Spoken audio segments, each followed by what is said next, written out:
नमस्कार मित्रांनो, ठरलं तर मग या मालिकेच्या आजच्या भागात आता अर्जुनने सचिनची कॉलर पकडतच अस्मिताच्या खोलीमध्ये तो घेऊन आलेला असतो.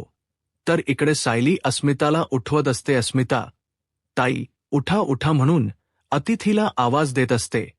तेव्हा अस्मिता उठून बसते आणि समोर पाहते तर काय अर्जुनने सचिनची कॉलर पकडलेली असते. तेव्हा अस्मिता म्हणत असते, अर्जुन काय करतोस हे आत्ताच्या आता. त्याची कॉलर सोड. तुझी हिंमत कशी झाली त्याची कॉलर पकडण्याची. त्याच वेळेला अर्जुन म्हणत असतो, तेच अस्मिता. ताई, मी तुला सांगण्याचा प्रयत्न करत आहे, हा माणूस तुला फसवतोय, हा फ्रॉड आहे, एक नंबरचा. तेव्हा अस्मिता म्हणत असते, हे बघ, आतापर्यंत तू जे काही बोलत होतास ते मी ऐकून घेण्याचा प्रयत्न केलाय, पण आता नाही. तू त्याच्याबद्दल अशा पद्धतीने नाही बोलू शकत. मी तुला सांगितलं ना, मला त्याच्यावर पूर्ण विश्वास आहे म्हणून. त्याच वेळेला अर्जुन म्हणत असतो, आता हा आपल्या घराच्या बाहेर एका मुलीला भेटायला गेला होता. तो तिच्याशी बोलत होता आणि तेव्हा सायली म्हणत असते, हो अस्मिता ताई, जेव्हा ती मुलगी तिथून पळायला लागली त्यावेळेला मी तिचा हात पकडला होता आणि याही वेळी मला स्पष्टपणे जाणवलं की ती मुलगीच होती, तो मुलगा नव्हता. अस्मिता ताई, तुम्ही आमच्यावर विश्वास ठेवा, मी तुम्हाला खरं सांगते. त्यावर अस्मिता म्हणत असते, मी तुम्हाला सांगितलंय, मला तुमच्याशी काहीच बोलायचं नाहीये म्हणून. आत्ताच्या आत्ता तुम्ही दोघेही इथून निघून जा. मी तुम्हाला सांगितलेल्या तुमच्या गोष्टी लक्षात नाहीयेत का. त्यावेळेला अस्मिताने सचिनची बाजू घेतलेली असते. अर्जुन सायलीला तिने तिथून खोलीमधून बाहेर काढलेलं असतं. आता इकडे अर्जुन आणि सायली खोलीमध्ये येतात. अर्जुन सायली खोलीमध्ये आल्यानंतर इकडे आता ते एकमेकांशी बोलत असतात. त्याच वेळेला अर्जुनची फार चिडचिड होत असते. अर्जुन म्हणत असतो, त्या सचिनला मी सोडणार नाहीये, त्याने अस्मिताला फसवण्याचं काम करतोय. आपण प्रत्येक वेळी म्हणतो की अस्मिता ताईची सिच्युएशन खूप नाजूक आहे आणि त्यामुळे त्याला सोडून देण्याचा नेहमी प्रयत्न करतो, पण किती वेळा असं आपण त्याला सोडून देणार आहोत. हे अस्मिता, ताईच्या डोळ्यावर जी प्रेमाची पट्टी आहे ती काढायलाच हवी, असं अर्जुन विचार करतो. आणि तेव्हा सायली त्याला समजवते, दुसऱ्या दिवशी सकाळी लवकर उठायचं असतं, पण सायलीने अलार्म म्हणजेच तिच्या भाषेमध्ये गजर लावलेलाच नसतो. आता जेव्हा अर्जुनला ऑफिसमधून फोन येतो तेव्हा ते लगबगीनेच उठतात आणि खाली येतात. इकडे चैतन्य सुद्धा आलेला असतो. आज होळी असल्यामुळे छान गरमागरम साजूक तुपातली पुरणपोळी खाण्यासाठी त्याची एंट्री झालेली असते. त्याच वेळेला अर्जुन आणि सायली आतापर्यंत कुठे आहेत काही दिसलेलं नसतं. आता इकडे कल्पना म्हणत असते, हो हो, सगळं काही अगदी वेळेवर होणार आहे. आणि चैतन्य, हे बघ, सणाला तुला काही आमंत्रण देण्याची गरज नाहीये आणि तसंही हे तुझं हक्काचंच घर आहे ना. तेवढ्यातच प्रतिमा आलेली असते आणि रविराज सुद्धा. जेव्हा प्रतिमा तिथे येऊन उभी राहते तेव्हा तिला थोडंसं गरगरल्यासारखं होतं आणि गरगरल्यासारखं झाल्याबरोबर ती तशीच आहे त्या ठिकाणी डायनिंग टेबलवर बसत असते आणि थोडंसं पाणी पिते. त्याच वेळेला पाणी पिल्यानंतर मनामध्ये विचार येतो, हल्ली मला बऱ्याचदा असं होतं, थोडं जरी काम केलं, थोडं जरी चाललं तर दम लागतो आणि गरगरल्यासारखं होतं. हे सगळं का होतं कळतच नाही, असा प्रतिमा विचार करते. त्याच वेळेला सायली आणि अर्जुन त्यांच्या खोलीतून खाली आलेले असतात. आता सायली म्हणत असते, सॉरी आई, आज मला ना उशीरच झाला उठायला. खरं तर होळी असून सुद्धा गजर लावलाच नाही ह्यांनी आणि म्हणून उशीर झाला. कल्पना म्हणत असते, काय सांगतेस तू, आत्ता येतेस उठून खाली. मग बाहेर अंगणामध्ये सडा रांगोळी, हे सगळं कोणी केलं. अगं पूर्ण तयारी झाली, हे सगळं कोणी केलं, एवढी सगळी काम कोणी केलेली आहेत. तेव्हा सायली म्हणत असते, नाही, मी नाही केलं. तेवढ्यातच विमल सुद्धा ती चावरून बाहेर आलेली असते. आता ती म्हणत असते, ताई, आज होळी आहे ना. मग कल्पना वहिनी, मी पटकन ना इकडे पुरणाची तयारी करायला घेते. त्याच वेळेला सर्वांना आता आश्चर्याचा धक्काच बसतो. अरे, ही सुद्धा आत्ताच इथे आली आहे. विमल सुद्धा. मग हे सगळं कोणी केलं.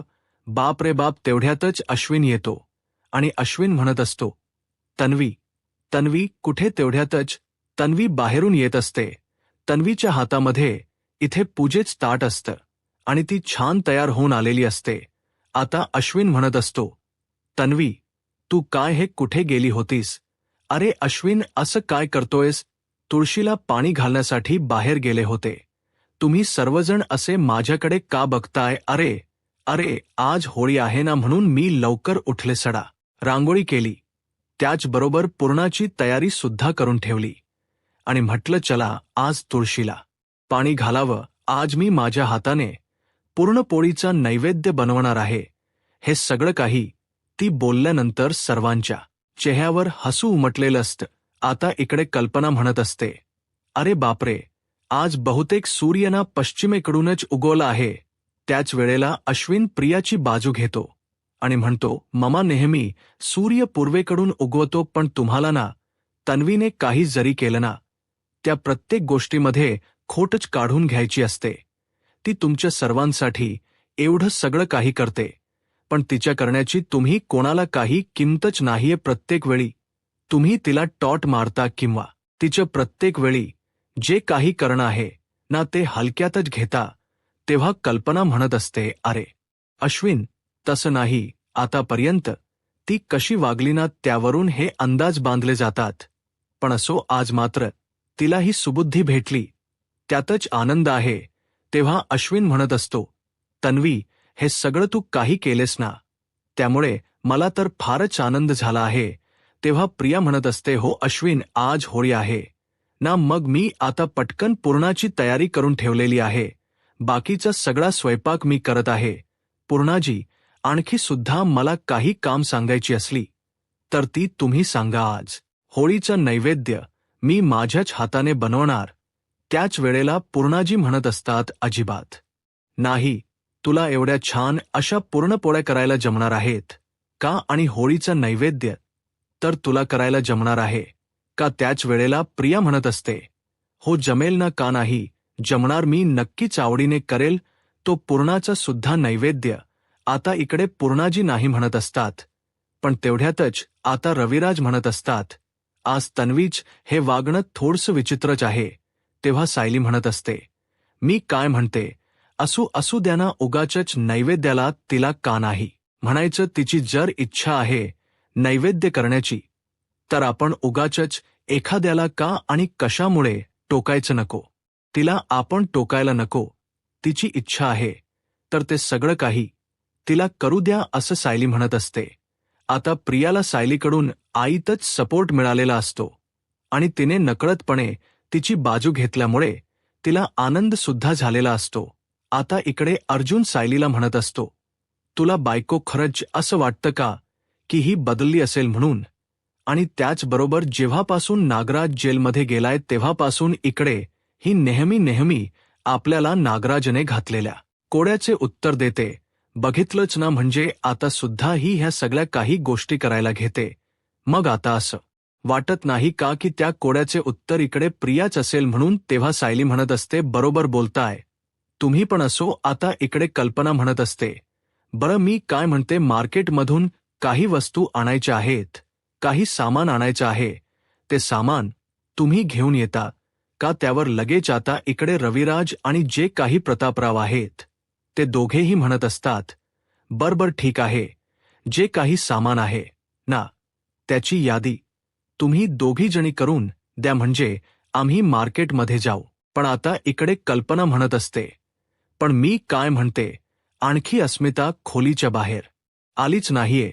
तेव्हा ते म्हणत असते, अगं मग जाना बोलून घेऊन ये. तेव्हा ती म्हणत असते, नाही ना, मला तिथे जायलाच नको वाटतं. तो माणूस असतो ना तिथे, म्हणून माझी इच्छाच होत नाहीये तिथे जाण्याची. तेव्हा प्रतापराव म्हणत असतात, चल मी येतो.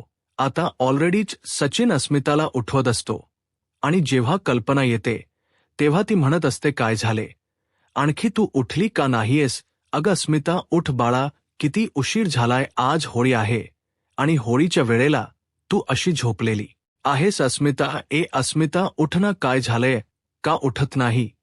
तेवढ्या सचिनला मात्र फारच टेन्शन आलेलं असतं की आतापर्यंत का उठत नाहीये म्हणून आता तेवढ्यातच अस्मिता उठत असते.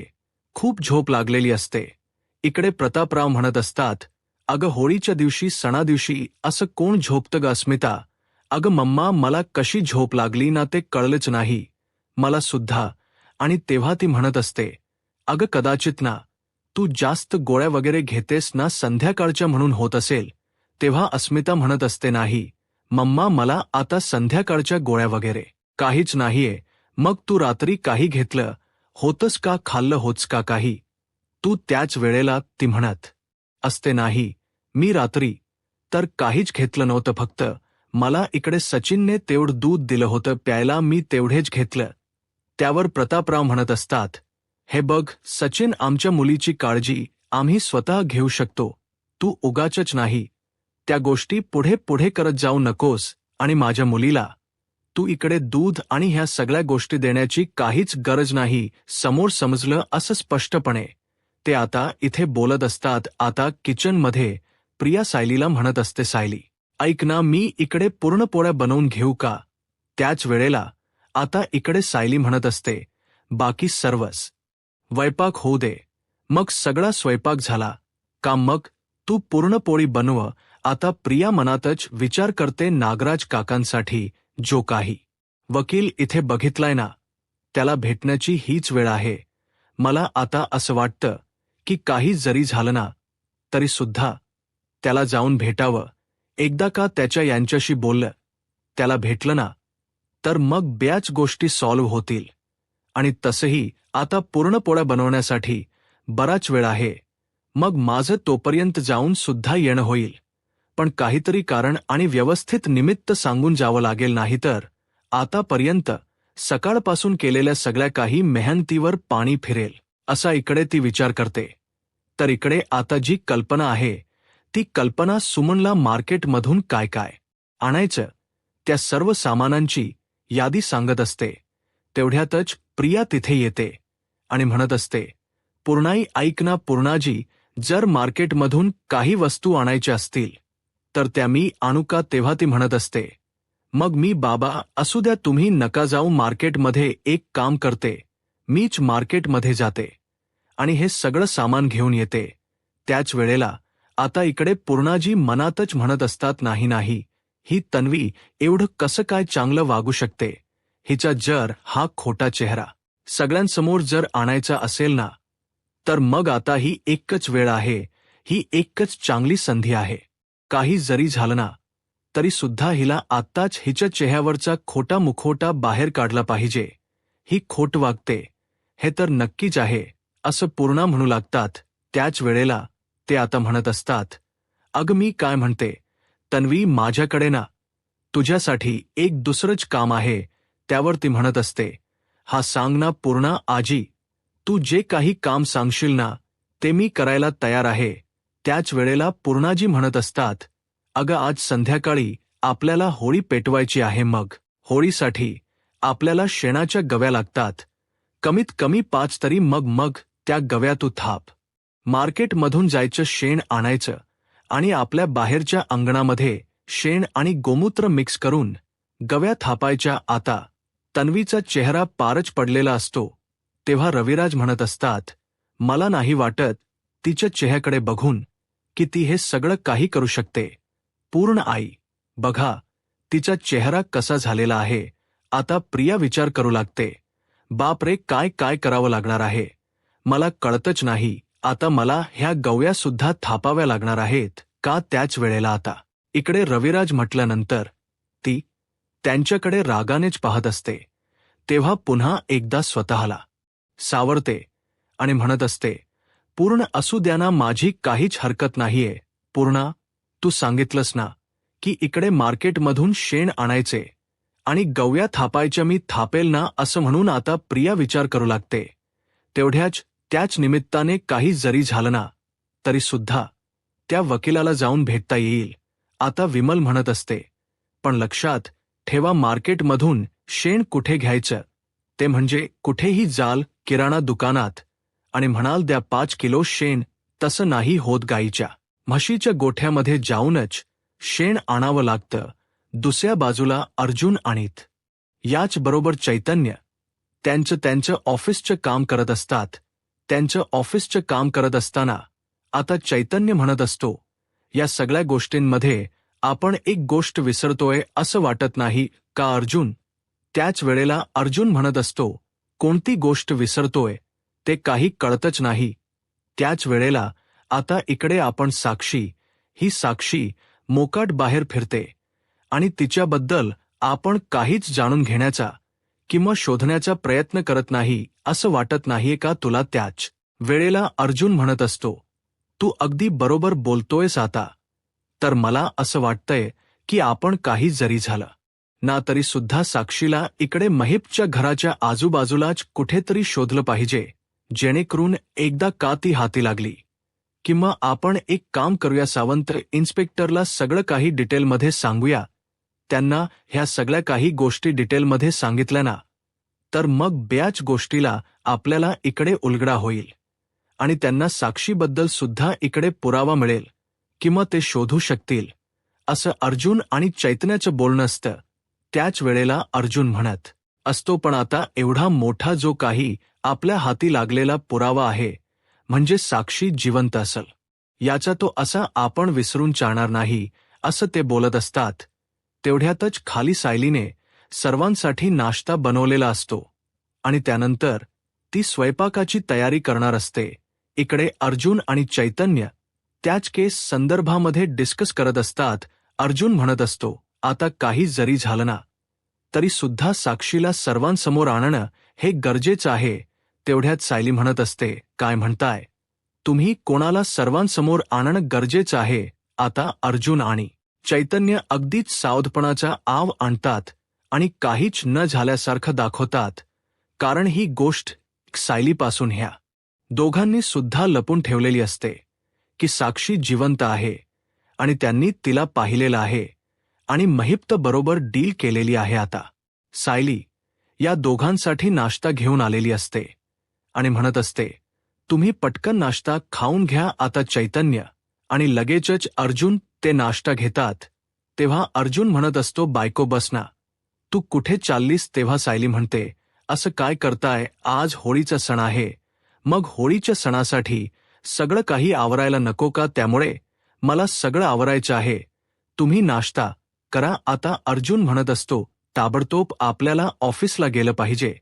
त्याच वेळेला अश्विन जो चैतन्य आहे तो म्हणत असतो, हो आपण तर जाणार आहोत, पण हा नाश्ता? तेव्हा तो म्हणतो, हा नाश्ता फिनिश करूनच मग जायचं आहे, पटकन खाऊन घे. त्याच वेळेला आता हे दोघेही जण नाश्ता खातात. इकडे आपण पाहतो की सचिनने आता साक्षीला कॉल केलेला असतो आणि साक्षीला कॉल केल्यानंतर साक्षी म्हणत असते, तू मला कधी भेटायला येणार आहेस? त्याच वेळेला तो म्हणत असतो, तू काळजी करू नकोस सॅम, मला सुद्धा तुला भेटण्याची फार जास्त ओढ आहे, मी तुला लवकरच भेटायला येणार आहे. तेव्हा साक्षी म्हणत असते, हे बघ, मी तुला आत्ताच्या आत्ता लोकेशन पाठवते, त्या लोकेशनवर मला ताबडतोब येऊन भेट. तेव्हा लगेच आता तो म्हणत असतो, ठीक आहे. अस्मिता तिथे आलेली असते आणि अस्मिता आल्याबरोबर आता दोघांसाठी नाश्ता घेऊन आलेली असते आणि म्हणत असते, काय रे सचिन, मला ह्या सगळ्या गोष्टीचा खूप कंटाळा आलाय, बघ ना, आपण आता नाश्ता सुद्धा इथेच खोलीमध्ये आणूनच खातोय, आपण फारस बाहेर सुद्धा पडत नाही, आपण असं इथे किती वेळ आणि कशा पद्धतीने करणार आहोत तेच मला काही कळत नाही. तेव्हा तो म्हणत असतो, अस्मी तुला माहिती आहे ना माझी परिस्थिती? त्यावर ती म्हणत असते, ऐक ना, मला कुठेतरी बाहेर तरी फिरायला घेऊन चलणारे, मला खूप कंटाळा आलाय, मला बोर होतंय, ही निगेटिव्ह एनर्जी ना आपल्या बाळावर सुद्धा काही परिणाम करेल असंच मला भीती वाटते, काय करायचं रे सचिन? त्याच वेळेला सचिन म्हणत असतो, अस्मी मला सगळ्या काही गोष्टी कळतात, मला तुझी सुद्धा अवस्था कळते, पण तू नको काळजी करू, सगळं काही व्यवस्थित होईल आणि मला त्या लोकांसमोर नाही ग जावंसं वाटत, म्हणून मी हे सगळं काही करतोय. आता नाश्ता घेतो आणि खात असतो. त्याच वेळेला अस्मिता म्हणत असते, असू दे, तू बदललायस ना आता. तेव्हा सचिनच्या डोक्यामध्ये एक प्लॅन येतो. तो विचार करतो, असं तर मलाही बाहेर जाऊ देणार नाही. तेव्हा तो म्हणत असतो, तर मला ना आज होळी असल्यामुळे तुला एक छान ड्रेस घ्यायची इच्छा आहे, पण काय करणार माझी परिस्थिती तुला माहिती आहे ना, म्हणजे माझा झालेला त्या बंक अकाउंटचा तो सगळा काही गोंधळ, आणि ते अस्मिता त्याला थांबवते आणि कपाटाकडे जाते, पर्समधून तिचं कार्ड घेते आणि त्याला देत असते. तेव्हा तो म्हणत असतो, अगं अस्मी, हे कशाला? तेव्हा अस्मिता म्हणत असते, असू दे रे, हे बघ, जे माझं आहे ते तुझंच आहे ना, हे कार्ड घे, हो तेवढी शॉपिंग कर, हवे तेवढे पैसे खर्च कर, तुला कोणीही कसलाही जाब विचारणार नाही, समजलं? तुला असं म्हटल्याबरोबर सचिनला तर आई तीच संधी चालून आलेली असते. यामुळे तो ते कार्ड घेतो आणि खिशामध्ये ठेवतो, आणि तेव्हा तो म्हणत असतो, खरंच मी, तू किती चांगली आहेस. आज मी तुला खूप मोठा सरप्राईज देणार. इकडे आपण पाहतो की कल्पना मेथीची भाजी निवडत बसलेली असते आणि त्याच वेळेला प्रतिमा सुद्धा तिच्या बाजूला असते. ती म्हणत असते, बघितलं ना, हे दोघे किती वेळ झालं गेलेले आहेत. तेव्हा सुमन म्हणत असते, वहिनी भाऊजी खूप दिवसातून मार्केटमध्ये जातात, पण निवडून सगळ्या वस्तू व्यवस्थित आणतात. आता सगळा भाजी मार्केटमधून सगळं सामान आणलेलं असतं. त्याच वेळेला प्रतिमाला थोडसं गरगरल्यासारखं होतं आणि ती खुर्चीवर बसते. रविराज घाबरतात. तेवढ्यातच कल्पना सुद्धा धावतच येते आणि म्हणत असते, काय झालं? तुला बरं वाटत नाहीये का? तू ठीक आहेस ना? काय होतंय? तुला कसला त्रास होतोय का? असा इकडे आता ती विचार करत असते आणि त्याच वेळेला असा विचार केल्यानंतर प्रतिमा म्हणत असते, नाही, तसं काही नाहीये, फारच थोडासा थकवा आला असेल, त्यामुळे हे सगळं काही होतंय. तेव्हा रविराज म्हणतात, नाही, अजिबात आपण काहीच ऐकून घ्यायचं नाही. अश्विनला आपण बोलवून घेऊया आणि लगेचच तुला आपण डॉक्टरांकडे घेऊन जाऊया. लास्ट वीक मध्येच तुझ्या ब्लड टेस्ट करायला सांगितल्या होत्या, त्या सगळ्या काही करून घेऊयात. तेव्हा अश्विन येतो. तो अश्विन तिला चेक करत असतो आणि म्हणत असतो, काय झालं आता? आणखी कसला? लगेच तिथून पळून जाते. मोबाईल स्विच ऑफ करते. अश्विन तिला कंटिन्यू कॉल करत असतो, पण तिच्या काही केल्या फोन लागतच नाही. त्याच वेळेला आता सायली म्हणत असते, माझं ब्लड ग्रुप तुम्ही चेक करा. तेव्हा अश्विन तिचा ब्लड ग्रुप चेक करतो आणि ओ निगेटिव्ह असल्याकारणाने सायलीचा ब्लड ग्रुप इथे प्रतिमाच्या ब्लड ग्रुपशी मॅच झालेला असतो आणि शेवटी सायलीने प्रतिमाला रक्त देऊन तिचा जीव वाचवलेला असतो. आता पुढे काय होईल हे पाहायला आत्ताच माझा महाराष्ट्र या यूट्यूब चॅनलला सबस्क्राईब करा. धन्यवाद.